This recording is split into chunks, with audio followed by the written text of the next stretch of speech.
Hi, this is Chick Shane Mosley, and you're watching True School Sports. All right. Well, it's personal between me and you, and I'm going to do you some serious harm, you big stiff idiot.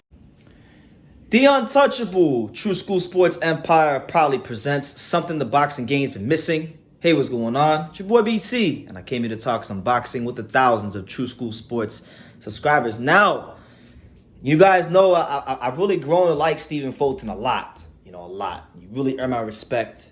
So anytime I get a chance to talk about Stephen Fulton in any way, shape, or form, I'm going to do it. All right, I'm going to do it. And in this particular video, we're going to talk about a fighter that I obviously know who he is because he's a contender at 122. But I've never made a video about this guy before. So hey, this just goes to show you when you stay consistent, when you keep winning fights, when you keep doing your thing, eventually you will always get a True School Sports video because this is the home of boxing, and I do make a concerted effort to cover all of boxing, give shine to as many fighters as I physically and mentally can by pumping out these videos. And today we're gonna talk about none other than the Beast himself, Rais the Beast Aleem, a guy that has been a contender for quite some time in the division.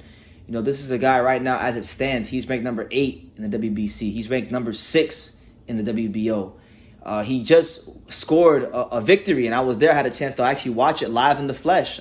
He's just scored a victory, a nice, 10-round decision where he dropped Mike Plania in the second round, and he beats Mike Plania. He captures the WBO, NABO, super bantamweight title. He's 2 fights removed from winning the WBA interim title against Vic Pasillas. And you look at his last 5 fights. Adam Lopez by stoppage beat him. Marcus Bates stoppage. Vic Pasillas, who was undefeated, stopped him. Beat Eduardo Baez on the Figueroa versus Fulton undercard. And now he beats Mike Plania, the same Mike Plania that beat and upset Joshua Greer when Joshua Greer was kind of like a big deal on Top Rank. So Ra'eese Aleem, I think, has positioned himself to be in the mix and potentially get a title shot. And guess what? He believes the same thing. So Ra'eese Aleem is calling out Stephen Fulton. He wants all the smoke. He stated the following, and I quote, "It's time for the scared boy, Stephen Fulton Jr., to come out of hiding and sign the contract." He then went on by saying, where is it?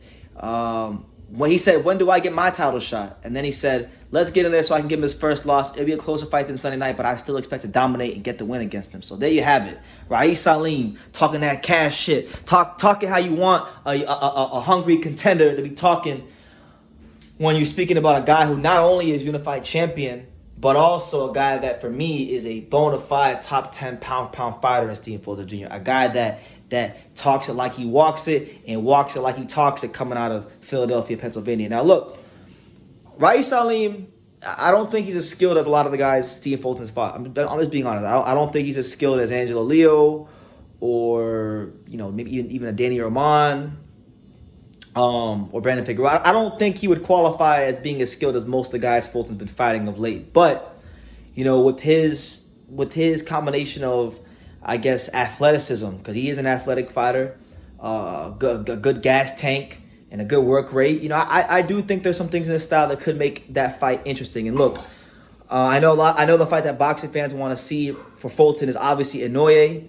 the monster. That will be the super fight of this weight class. But let's be realistic, that's not going to happen next because Inoue has a fight scheduled in December for Undisputed against Paul Butler. So he's taking care of his business.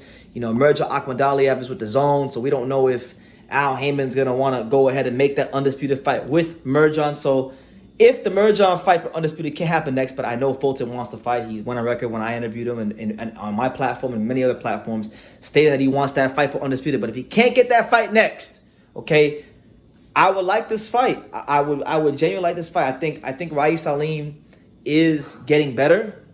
He's improving. I think Ra'eese Aleem beating a guy like Mike Plania, who's a mainstay in this weight class in such decisive fashion, I think is a good feather in his cap towards doing that. And when you look at when you kind of just look at the rankings, I mean, maybe Stephen Fulton could fight like a Carlos Castro. I'm looking at the guys that are ranked ahead of Ra'eese that are like PBC guys. He just beat Plania, and I don't think these rankings are updated because he was 6th in the WBO and Plania was 2 at the rankings I'm looking at. So I'm not even sure they've updated the rankings. So if he beat the number 2 guy in Plania, he should be higher. But I think like I said, he really is improving. I think Fulton, obviously I favor Fulton to win because, from watching Ra'eese fight, for all the athleticism he does have and the conditioning he does have, I think sometimes he has a tendency to punch very wide, and I just see a guy like Fulton being as smart as he is and as sharp as he is, punching in between those shots, and I don't think he'd stop him or anything like that, but I think he would definitely outbox him and win a decision. So it'd be a good fight. Shout out to his coach who's a subscriber to this channel. I'm sure he'll watch this video. My man Bobby McCroy, he's doing his thing, a young trainer in the game, trying to push forward, and he's doing a great job at Rais Alim, and I would like to see them go as far as possible because I like Bobby. Bobby's a very nice guy, but beating a guy like Stephen Fulton at this juncture in time it's a very tall task for anybody in the 122-pound division. He's shown the ability to beat guys that are physically strong, that like to fight on the inside and crowd you. Rais Alim, they don't call him the Beast for a reason. It ain't because he likes to sit there and just box on the outside. They call him that because he likes to come forward. So I feel like, a lot of what he likes to do would play into a lot of what Fulton's been doing and having success with. So, listen, obviously we want other fights for Fulton. I don't think this fight is on any boxing fans, like at the top of any boxing fans, that's just being unbiased. But if we know we're not getting annoyed, so take that off the board for Fulton's next fight. Merjan, we have to get an answer from somebody at PBC about Merjan. Is Fulton going to fight Merjan for undisputed next? Because if the answer is no, then I don't really see many options at 122 that are better for Stephen Fulton. I mean, he's already beaten most of the best fighters in this weight class. So when we look at the guys who are the easiest guys to make fights with that are with PBC, the only two names that I really see are Carlos Castro and Rais Alim. And no disrespect to Carlos Castro, I would rather see the Rais Alim fight than the Carlos Castro fight. But that's just my humble opinion. But y'all let me know what you think. Rais Alim is calling out Stephen Fulton. He wants his shot at the brass ring. He wants his shot at the titles. He wants his shot to show the world what he's all about, what he's got inside of him. And you got to respect the journey of every and all fighters in boxing, because when every fighter decides to become a fighter, and take that plunge into becoming, professional boxers, they all want the chance to become world champion, and they all have their own journey to get towards that goal. And Rais Alim, I think, he may not be the best fighter as far as skills. He may not be the flashiest fighter as far as his style goes. But one thing we can say about him, if you just look at his resume, look at his performances, the guy has been one of the more consistent 122-pounders over his last 5 fights. He knocked out Adam Lopez. He knocked out undefeated Vic Pasillas. He did beat Eduardo Baez, who was a tough Mexican.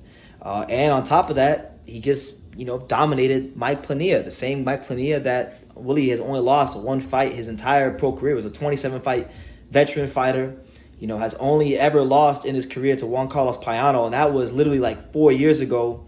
And he was, less experienced fighter back then. But since then, he's went on to beat guys like Joshua Greer and, Julio Butriago, and, well, not Butriago, Butriago's whatever. But the main guy was Joshua Greer. That was his main moment in the sun. And Rais Alim was able not just to beat him, but beat him soundly. So I think it's a good feather in his cap. So, yeah. Let me know what you guys think in the comments down below. What do you make of a potential matchup between Stephen Fulton and Rais Alim? Rais the Beast Alim, okay? Let me know what you think in the comments down below. Make sure you guys take the time to subscribe. And like I say in every single one of these videos, you can love me or you can hate me. But I'm just a kid from Daniel. So until next time, take care, guys. Just like Mayweather's uncles would say, a lot of people don't know shit about boxing. You do. You've done it. Thank you. You about the only smart guy that I know, bro. Nobody knows shit about boxing. I appreciate it, man. I want to say, man, make sure to follow True School Sports, always covering boxing at the highest level, man, and make sure to subscribe to his YouTube channel. Follow him on Instagram at Just a Kid from Danny as well. He the plug.